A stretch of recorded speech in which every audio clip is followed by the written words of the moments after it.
kaya babasahin ko na lang daw. Pero mas maganda sana kung babae yung magbabasa nito. Kasi half ako eh. Go na. Yan, ito yung message ni mama ko na nag-message sa akin.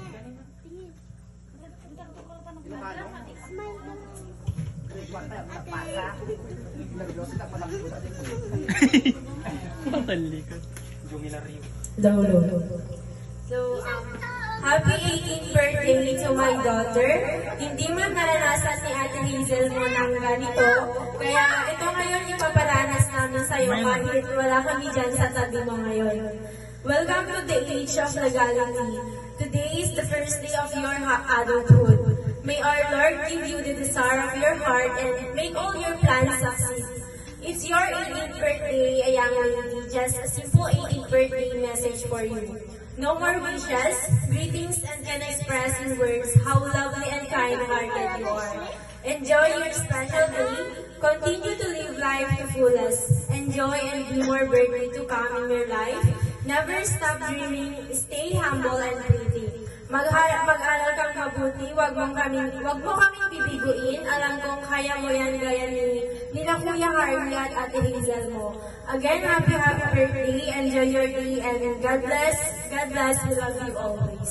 Ayan. Yan yung message ng mama mo sa'yo. So, mag-aral ka mabuti anak, no? Kaya siya nag-abroad para maibigay lahat ng para makapagtapos kayo ng pag-aaral at maibigay yung mga kagustuhan nyo. Okay, next. May we now proceed to giving off candles.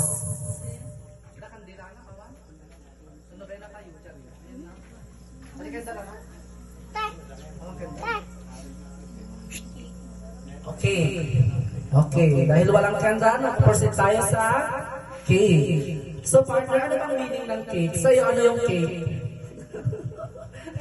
Mag-ambush interview ako dito. Anak, naraman ang cake ko? Ha? Naraman ang cake ko? Okay. Ano yung naraman ang cake? Ay, perfect. Nag-rain. Nasamsiyat. Anyapay. Anyapay naraman ang cake, anak mo. Nagudawa mo na dapat. Narapait, awa? Masarap. Masyurap. Nasamsiyat. Masyurap. Ilocano, masyurap. Baka mag-English na tayo dito. Ano yung naraman ang cake?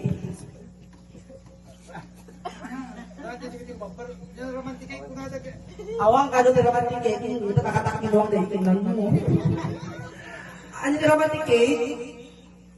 Sweet. Oh, naglalainda, di ba? Nasamit, masyurap, sweet. Oh, awan di pa nagkanitawin sa namalawig ko yan. Naglalainda kasi lagayan ng romantic cake. Ay, pero paano, ano ba talaga ibig sabihin ng cake? The cake is embodies joy, sweetness, and good fortune. Yan, that's true. So, to start with, may I call on?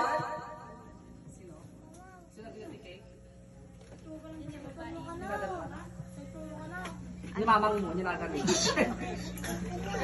Ha? Andrine? Okay, may I call on Miss Andrea, the very beautiful one. Music.